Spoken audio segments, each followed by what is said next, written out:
lagi di channel Cina Konsen. Apa kabar semuanya? Semoga teman-teman semuanya baik-baik saja dimanapun teman-teman berada. Nah, pada kesempatan kali ini kita akan menunjukkan koleksi jenis palam yang ada di sini Konsen. Untuk apa aja jenisnya, mari kita lihat. Dan untuk yang pertama, kita di sini ada palam merah. Untuk palam merah sendiri, kenapa disebut sebagai palam merah? Itu karena pelepahnya itu berwarna merah. Untuk palam merah sendiri itu ada varietas satunya itu lebih ke warna orange untuk pelepahnya, dan untuk batangnya tetap berwarna hijau. Untuk perkembangannya itu ada dua, yaitu secara vegetatif dan generatif. Untuk ini satunya ini dia itu memiliki rumpun yang banyak, jadi secara vegetatif perkembangannya itu melalui tunas yang tumbuh dari bonggol akarnya gitu. Jadi untuk tunas yang sudah tumbuh itu bisa dipecah juga, dipisahkan menjadi individu baru, dan secara generatif juga dia akan mengeluarkan bunga dan juga buah seperti itu. Dan tanaman ini juga berasal dari hutan Sumatera dan Malaya dan sudah banyak dimanfaatkan sebagai penghias di taman ataupun bisa juga ditanam di dalam pot. Oke, dan yang kedua di sini ada palam Jepang. Untuk palam Jepang, ciri-cirinya sendiri itu memiliki daun yang berpasangan berwarna hijau seperti ini. Gitu. Nah, ini berpasangan seperti ini, jadi setiap isinya itu ada dua, ini dua sebelah kiri juga. Itu terus untuk tingginya dia dapat tumbuh setinggi 7 meter. Dia juga termasuk palam yang tumbuh dengan cara rumpun dan juga bisa juga secara generatif. Untuk batangnya sendiri itu hanya sekitar 7 cm saja diameternya, jadi tidak akan memiliki batang yang besar seperti itu. Dan untuk bijinya sendiri, untuk bijinya atau buahnya itu juga biasanya kadang dimakan oleh burung-burung seperti merpati dan lain.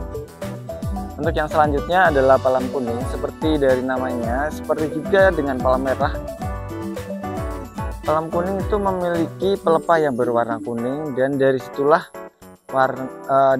situlah namanya diambil, dan juga dia memiliki daun berwarna hijau dengan pertulangan daun mengirit. Merupakan palam yang tumbuh dengan membentuk rumpun dan juga dengan melalui biji juga.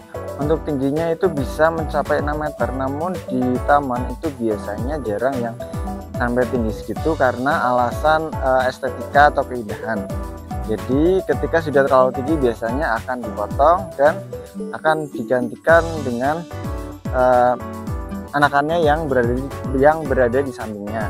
Untuk perawatannya sendiri itu tidaklah susah, cukup dengan penyiraman air secara rutin dan juga dilakukan pruning untuk pelepah daun yang sudah menguning seperti ini atau yang sudah mati atau udah kering gitu. Jadi tinggal melakukan pruning sederhana, dan juga jangan lupa dikasih pupuk. Untuk pupuk yang slow release biasanya sekitar 3 bulan sekali atau sebulan sekali bisa. Oke, dan selanjutnya di sini ada palam kipas. Dan palam kipas di sini itu ini masuk yang genus Livistona sinensis. Dia memiliki ciri-ciri daun berbentuk berwarna kipas juga, sekitar diameternya 30-50 cm, setengah lingkaran.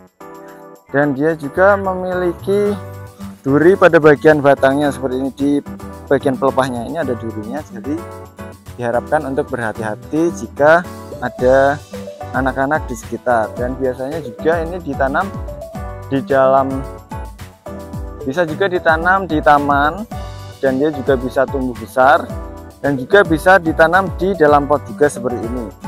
Jadi jika ingin ditanam atau diletakkan di dalam rumah juga bisa, atau di teras begitu. Oke, dan juga palam kipas ini itu bisa tumbuh di berbagai kondisi jenis tanah, baik itu berpasir, berbatu, atau tanah biasa. Dan juga di beberapa tempat di Indonesia palam kipas dimanfaatkan juga sebagai bahan kerajinan. Oke, yang selanjutnya di sini ada palem kol atau pelas payung, dan tidak sedikit juga yang menyebutnya palem kipas juga. Dan di sini itu dengan nama ilmiah Licula grandis, jadi beda spesies dengan yang tadi.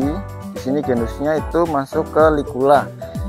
Dan untuk palem jenis ini termasuk jenis palem yang rendah sampai sedang saja, jadi itu tidak tumbuh terlalu tinggi, dan juga ini sangat cocok ditanam di dalam pot besar dan diletakkan di dalam ruangan atau di teras seperti itu. Oke, dan juga untuk diameter daunnya ini lebih besar dari yang dari Livistona tadi, Livistona sinensis. Ini belum daunnya ini belum tumbuh maksimal atau belum mekar secara maksimal.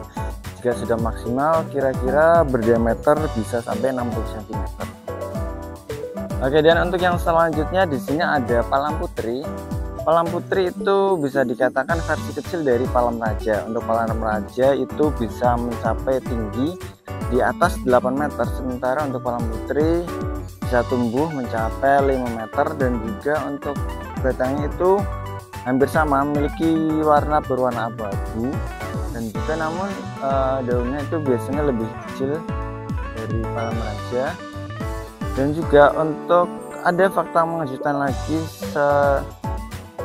mengejutkan dari IUCN sebagai lembaga konservasi dunia itu menyatakan bahwa untuk palem putri itu sudah masuk ke dalam daftar tanaman terancam punah pada tahun 2020. Oke, jadi jangan lupa kita lestarikan tanaman yang ada di sekitar kita dengan tidak mengeksploitasinya secara berlebihan, dan juga jangan lupa untuk membudidayakannya kembali.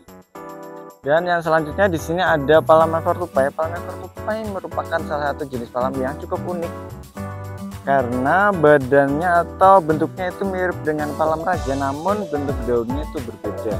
Untuk daunnya posisinya itu mengitari bagian tangkai daun, jadi seperti evertupae.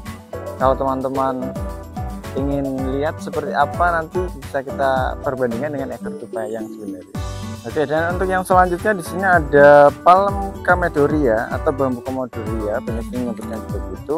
Ini merupakan salah satu palem yang unik juga. Ini memiliki batang yang kecil, tidak terlalu besar, hampir tidak melebihi 5 cm atau emang kurang dari 5 cm ya. Dan untuk pertumbuhannya sendiri ini secara vegetatif dan generatif juga, dengan cara membentuk rumpun dan juga memiliki bunga seperti ini dan memiliki buahnya juga seperti itu. Dan ini sangat cocok ditanam di dalam pot dan juga bisa diletakkan di dalam ruangan. Palem Comedoria juga mampu tumbuh di tempat yang minim cahaya. Ya, segitu saja untuk video kali ini. Untuk jenis palem sendiri itu masih banyak lagi ya teman-teman. Untuk lebih jelas lagi nanti teman-teman bisa searching sendiri untuk jenis palem yang akan teman-teman cari atau butuhkan. Terima kasih sudah menonton dan semoga bermanfaat. Sampai jumpa. Salam satu hobi.